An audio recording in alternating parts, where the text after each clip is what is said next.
Okay, who's ready for a behind-the-scenes weather model discussion here for Monday, November the 7th? How's it going, everyone? William Cole here in the Storm Studio. Hopefully you're back to work. Monday is going well.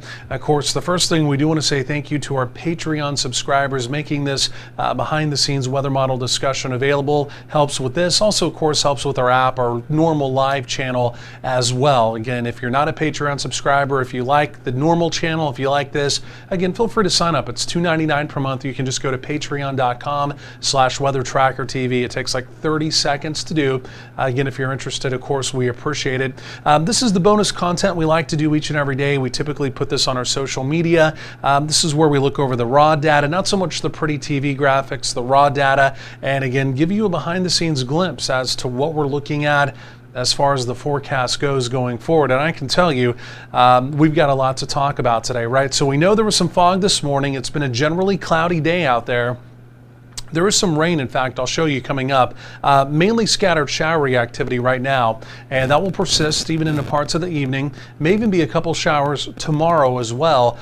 Temperatures, again, trending well above normal over the next several days, all the way through Thursday, highs near 80. But then I tell you what, this is the part you're going to want to see. We've got a series of cold fronts coming in, the first of which arrives Friday morning. And again, they're looking colder and colder. And again, we're going to go from warm for this time of year. And again, we're going to turn, by the way it looks this upcoming weekend, chilly, and it's not just this upcoming weekend, but it's even potentially the week after that as well. So if you've been waiting for some fall-like weather, you've been waiting for the jeans, the hoodies, whatever it is you do, it looks like it's on the way. Others of us, we like our shorts, and so we may not be able to do that with 50s on the way, right? Okay, so let's go and dive into this. We got a lot to talk about. First of all, I am showing you just a live shot there of downtown Dallas. Again, you can see some of the low-grade fog. It's been raining off and on. Our studios, which are off the Stemmons, just north of downtown, we've been receiving some moderate rain through a good part of now the early afternoon. Let me go and show you the temperatures out there. And we'll just click through this quickly. Then again, we'll really get down to the raw data, the stuff we really like to talk about. DFW right now is still 80. So even though it's been cloudy, it's been kind of rainy, it's been foggy, it's one of those days you would think the temperatures will just flatline and not move. But we had a warm front, a boundary that's basically lifting to the north through the area. And again, with a southerly, truly a southeasterly wind, we're pushing or advecting all that warm, moist air from down along the Gulf Coast up into the area. So we really didn't need the sun today, so to speak, in order to warm. We just were able to kind of pull and push and what we call advect this air mass into the area. You can also see just our local temperatures here. You can see really where the front is, right? You see the 60s up there across the Red River Valley. That warm front has not lifted through there yet. So they're still a little bit cooler, but again, locations like down in Palestine, 82. I mean, again, we're right around 80 here in the Metroplex. Again, yeah, we're definitely on the southern sides of that boundary. And again, it is it's quite moist out there. Let me just quickly show you the winds as well. And again, you can see the southeasterly component to the wind. You can see a bit more of an easterly component right up along the Red River Valley. Again, the front has simply put, just not really moved through there yet. Where you're seeing the southeasterly wind, that's where the front is lifting through. Again, it's all just kind of semantics, if you will. While we're on it, let me just go and click on this too. Here's the current surface chart. You can see the front. Even though the computer is still giving it a blue, which would mean the front would be moving southbound, truly it needs to change it to red because it is lifting north, right? If it lifts north, it's a warm front. And again, that is happening. But all along and near that front, not just here in North Texas, but even over into the deep south, it was a pretty foggy start to the morning. I mean, we definitely had our fog this morning as well, as anticipated, right around 9 a.m. It did burn off. We were cloudy. There were a couple peaks of sun this afternoon so far. Again, right now it's about 2:45 as we're doing this video. But the other story has been the rain. And I'm just going to show you radar. Even though you're seeing a lot of reds, a lot of pink showing up, again, you can see the lightning count strike counter there. And right now it's at 0, so we're not picking up on any lightning, so to speak. This is mainly just a good old-fashioned rain that, again, does continue to lift to the north. So there could be a few rumbles of thunder. I mean, a general thunderstorm cannot be ruled out. But again, as far as any severe weather goes, anything like the severe weather outbreak we had this last Friday, Obviously, none of that in the forecast today whatsoever. In fact, let me do this. We'll just zoom in quickly here. And again, I'll just give you one more little look kind of here in the Metroplex. Pretty decent rain, like I mentioned, just going on 245 over in Tarrant County, over around Fort Worth. That whole west loop is going to be wet. And then you can see moving up in Collin County, moving through parts of Rockwall County, over into parts of Hunt County, up around Greenville. That's that 380 corridor there. Again, in general, that is also going to be looking pretty wet as well. So obviously we're inundated with cloud cover. You can see the latest visible satellite review here. Again, lots of cloud cover out there. And simply put, as we go through today, as we go through tonight, and really the way it looks, I'll show you the model data coming up even for tomorrow. Again, it does appear as though it is going to be a generally cloudy day as well. Let me show you two things. I'm just going to switch over now to the raw data, right? So we're turning the corner from, again, the normal graphics to the raw data. For this segment, this is truly what it's all about, right? This is what we like to dive into. But a couple things you can see here just on the visible satellite, right? Obviously, you can see lifting from south to north, some of those showers. And again, you can even see a little bit in the way of bubbling cumulus cloud, right along that 35 corridor. So again, not impossible. We have a couple rumbles of thunder truly with that activity as it does move on through. Again, nothing severe. But notice this as well. Notice this high-level cloud cover streaking in from the southwest. That is the subtropical jet stream coming up. And again, that's cloud cover quite a bit higher, right? It's cirrus cloud cover. But in general, that is a sign of things to come because we've got a big storm system off to the west. It's going to take its time. And in fact, it's going to begin to actually truly go a little bit further to the north. But as this storm system comes out, this is what's going to spell our weather changes. You can barely see it here on the upper air analysis, right? This is the 500 millibar chart. We're looking up at about 18,000 feet, and you can begin to see the little dip in Northern California, into parts of Oregon, into parts of Washington.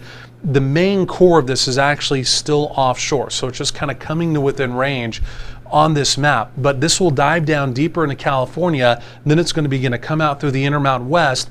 It's important as it takes a northerly track by Wednesday into Thursday, because up in southeastern Canada, we've got some pretty darn chilly air up there, right? Unusually cool for this time of year. It's going to tap into that and it's going to send that southbound.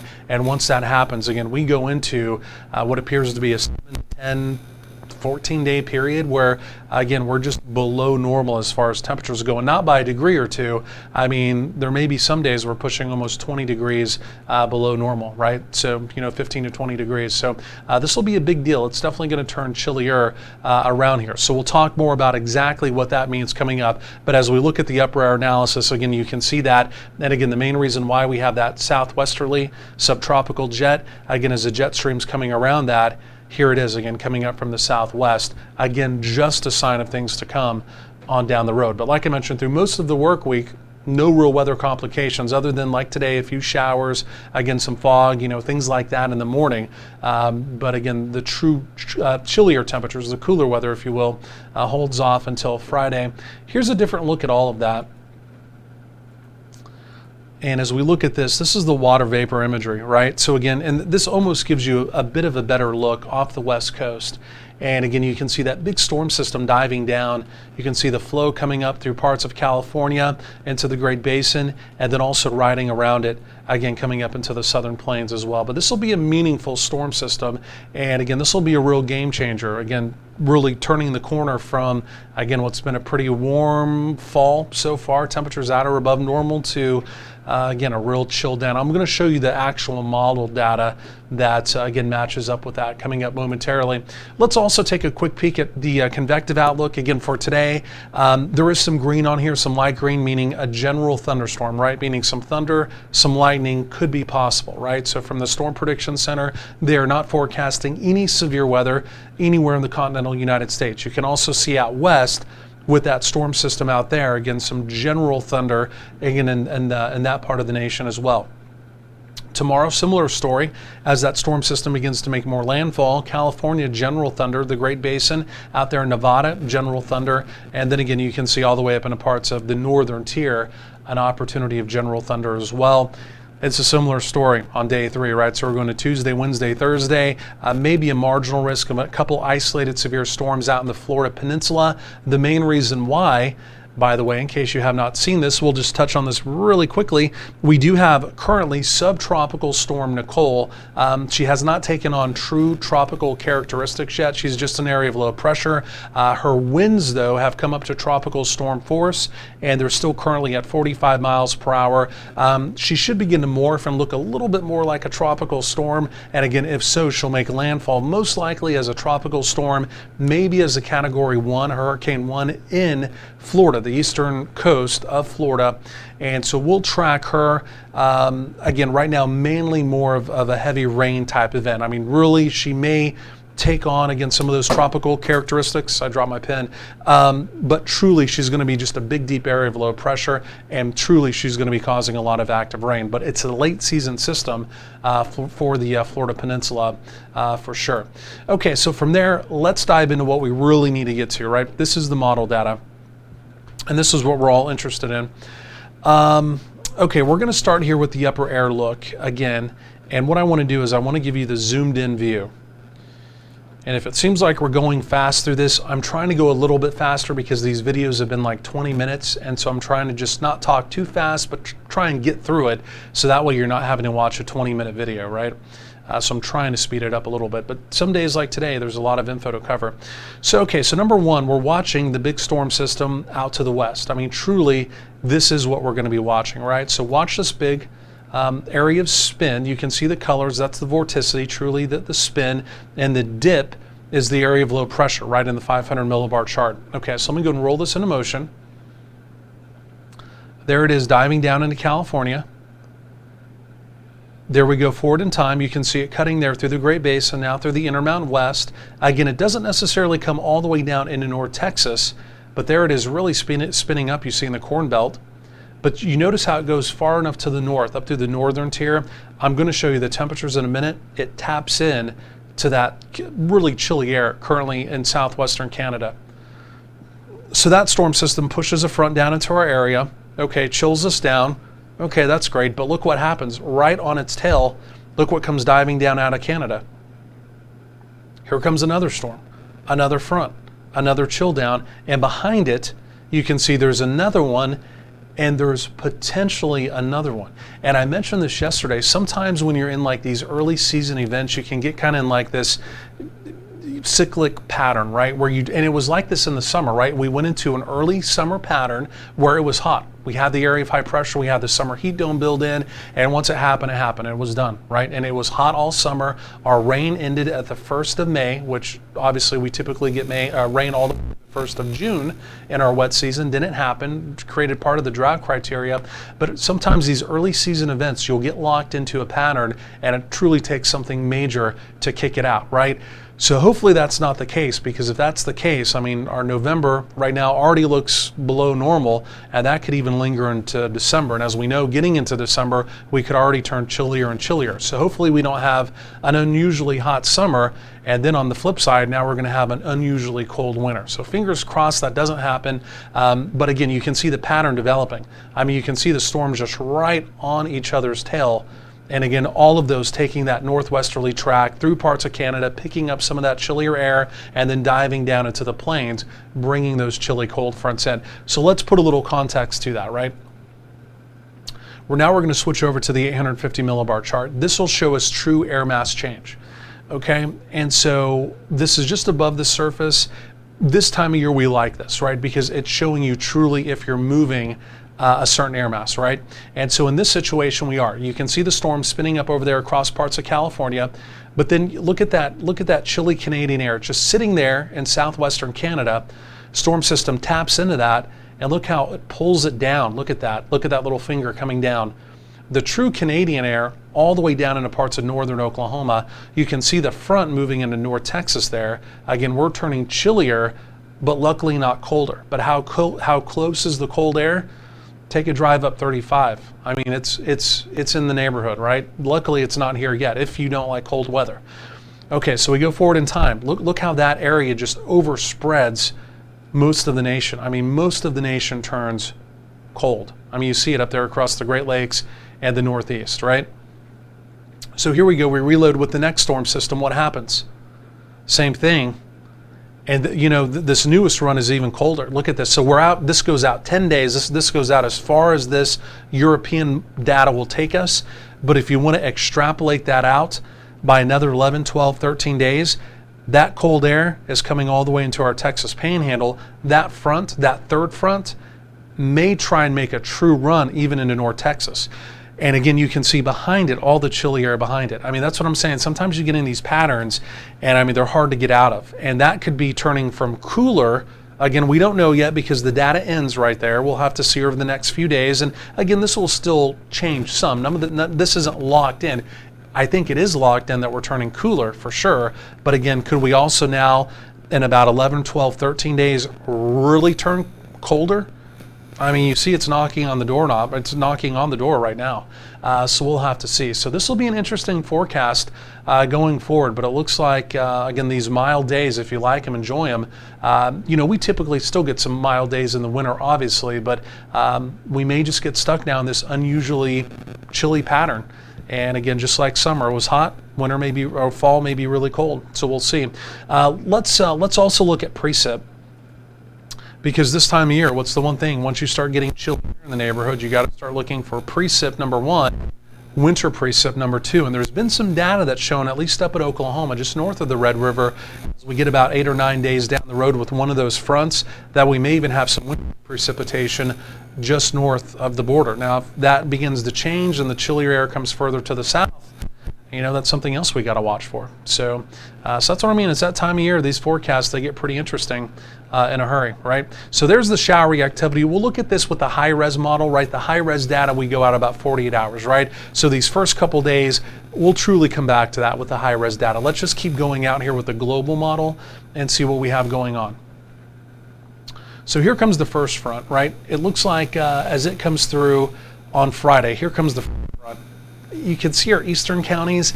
It even has it in the Dallas County. Again, a global model is not future radar. This is a 6-hour snapshot of potential precip, right? It's just, it gives you a signal. I've still got a 20% probability in for Friday. It looks about like that, right? This does not look overly promising, but it is maybe giving a better signal of maybe a couple showers now even in the Metroplex, right? Still about a 20% shot. Friday does not look like it's going to be a rainmaker, but that will be a strong front that comes through, and again, our temperatures will be dropping through the day, okay? After that, we go dry. Here comes the next weather maker. Still low wind rain opportunities with that. What I really want to get to, I really want to skip ahead to that final front, and this is not as bullish now. I mean, there's still some showery activity. I've only got a 30% opportunity because we're so far out in time, but the newest data showing the scattered showery activity may be a little bit further to our north. Okay, so you can see there's going to be some low, and you can see the opportunity as that air begins to come down in our Texas Panhandle and the Oklahoma Panhandle. There may be some snow there, right? But again, that's at the end of this model, so we're going to have to wait a couple more days. If that holds, number one, could that get a little bit closer? But there would have been one more opportunity of rain, but the data is now trending kind of the other direction on that. So the bottom line here in North Texas, other than what we're getting out there today, over the next 10 days, there's some pretty low wind rain chances, but there's not going to be meaningful rain the way it looks now. Again, I always say this, this global data will flip-flop and it will continue to evolve. We've got weather makers moving through, and that doesn't mean at some point maybe there's a bit more of an opportunity, but right now it does not look very promising. I want to look at the high-res data quickly here too. Then we'll take a look at some numbers of how cool could we be getting. And this is the high-resolution rapid refresh model, the HRR or the HRRR. And again, this goes out for 48 hours. Okay, so you see the showers today, and then most of that lifts off tonight. As we go through tomorrow, there may still be an opportunity. I went ahead and put in, I didn't have anything in for tomorrow. I had it just kind of generally cloudy, but there may be one more opportunity tomorrow. You see it right there, once in the morning, then later in the day of a few showers around. Tomorrow I put out about a 20% shot. It doesn't look overly promising, but it's not zero, right? I mean, you can see it's not zero. So we'll put that 20% just as a placeholder, maybe a couple showers around.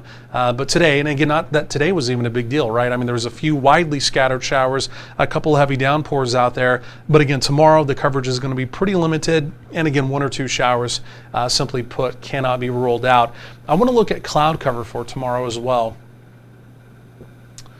because earlier in the day, as I was putting the forecast together, it kept us pretty cloudy for tomorrow. And I just want to kind of take one more peek at that. There may be a few breaks of sun during the day. And what we're looking at, as you're looking at this, the top left-hand side would be low-level cloud cover, right? We have low-level cloud cover, then we have mid-level, which is typically cumulus type cloud, and then we also have high-level cloud cover, which is typically the streaked cirrus cloud cover, which gives you filtered sun, right? So if you ever see a lot of high-level cloud cover, doesn't mean it's going to be cloudy. It kind of gives you that filtered sunshine look, right? The only other thing you really need to look at on this is the low-level cloud cover, right? You get those low gray clouds built in, and you've got a generally cloudy day, right? The mid-level cloud cover, the cumulus cloud cover, typically also not a big deal. Sometimes fair weather, or obviously on a day you're maybe going to have some thunderstorms or something like that. But when you're forecasting, truly you're kind of basing it off of those two. So here we go through time, walking you through tomorrow.